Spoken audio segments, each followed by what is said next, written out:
alors l'interview sur Métro Dakar ñu nekk ak Amina Badiane nekk kenn ci nga xam ne ñoo organisé woon Miss Sénégal édition 2020 nouvelle vision lañ ko tuddee. Amina ginnaaw bi ñu la nuyoo. critiques yi nga xam ne moo génn ci réseaux sociaux yi depuis samedi gisu leen loolu. pour ñun réussite la buzz. mais buzz bi c'est plutôt négatif que positif. jàpp ñu ne c'est négatif pour man c'est positif parce que tey boo seetloo bureau bi ñu def nii ku nekk mi ngi wax ci Miss Sénégal mais loolu suñu ndam la loolu lañ doon ñaan yàlla donc relance bi ñuy def mat na ndax tey boo demee ba foo taxaw dégg Miss Sénégal cela veut dire que am na liggéey bu ñu def derrière aussi waaw ndax man ñi ma bind ñëpp réussir na lañu ñi may woo guddeeg bëccëg fan yi Amina réussir nga événement bi loolu rek laay dégg de. bon critique yi Miss yi man Miss rek laa woo quoi pour laaj ko parce que comme daanaka critique yi ci moom la gën a féete ñeneen ñi par exemple kenn critiqué wu leen mais lan moo tax critiqué wu leen yeneen Miss yi parce que moom am na ay dofina Thiès a ngi fi Dakar a ngi fi mais dañu jël critique yëpp teg ko ci boppam et pourtant moom gisewu ko nee na ma maman Amina man awma sax ay page Facebook moom du dugg sax ci réseaux sociaux yi donc moom nee na dund ko faalewu ko moom li muy def mooy xaar jéem a xool nan lay perfectionné wu ci carrière am ak aussi préparer agenda am parce que agenda bu chargé la nar a am. li Sénégalais yëpp di laajte mooy yan critères ñoo nekkoon critères de sélection pour ngeen tànn Miss Sénégal 2020. critères yi nga xamante ne ni moom la ñuy laaj mooy nga am niveau d'étude ba pare taille bi aussi dañ ci viser nga 1m72 minimum 38 âgé de 18 à 25 ans sénégalaise ba pare nekk teint naturel bi c'est important parce que duñu jël ñu xeesal ñi waaw waroo am aussi tatouage. critères yooyu ñoo nekk critère de base yi mais intellectualisme bi maanaam expression bi nga xam ne Miss bi moom la war a am dafa mel ni amuloon benn rigueur bi vu niveau d'expression yi Miss yi joxe.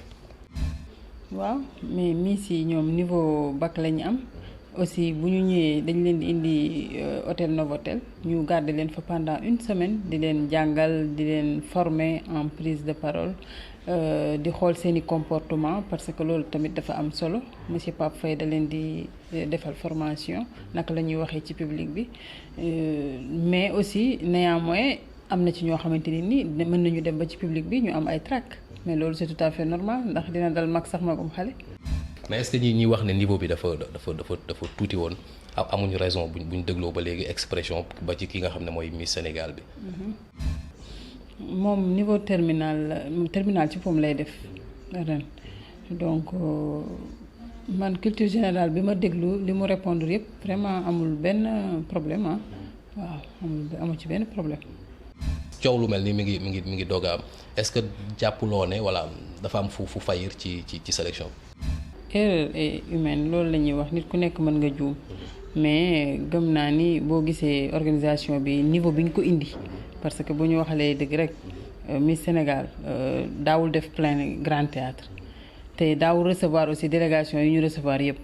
donc événement bi am na changement bu fekkee ne xale yi nag moom dañ leen di dimbali di leen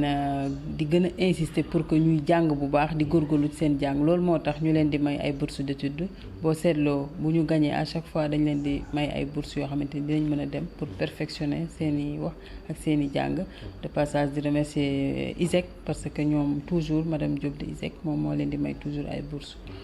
amoon ngeen choix pour jël Miss boo xam ne dina nekk au goût de tous les Sénégalais. waaw mais Miss bu nekk au goût de tous les Sénégalais loolu existé wul ba ñu dalee organiser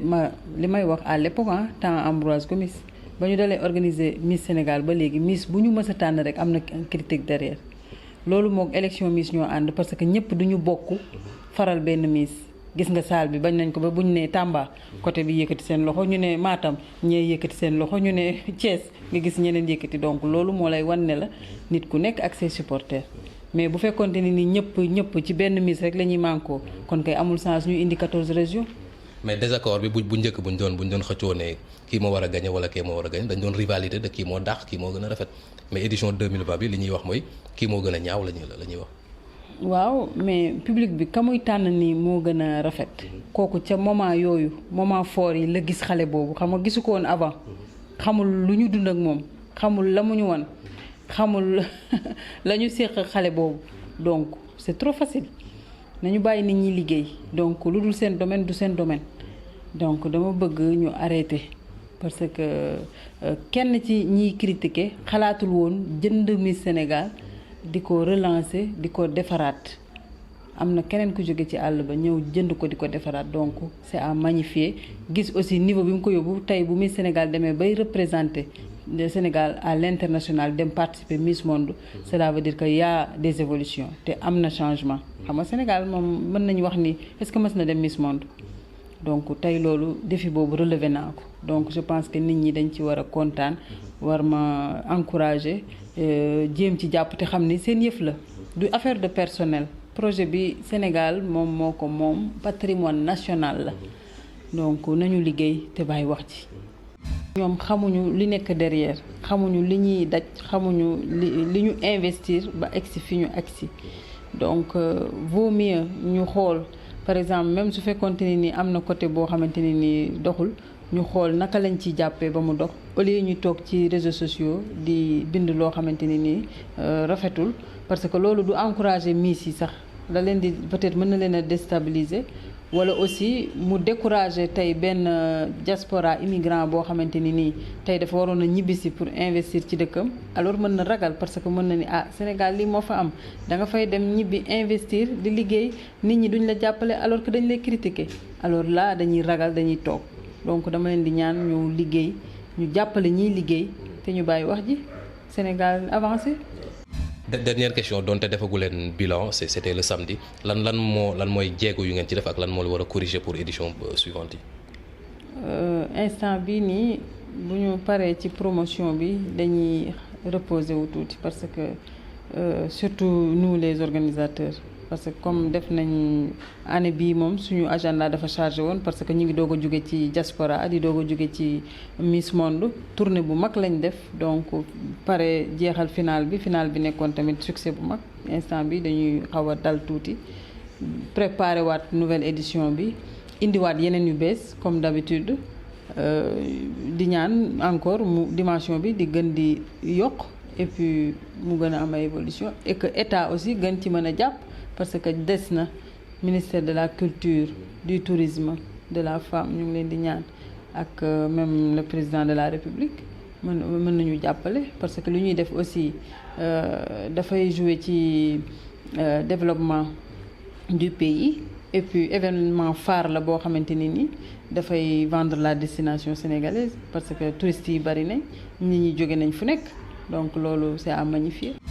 Voilà mu nekkoon interview de Métro Dakar ak Amina Badiane leer na jërëjëf.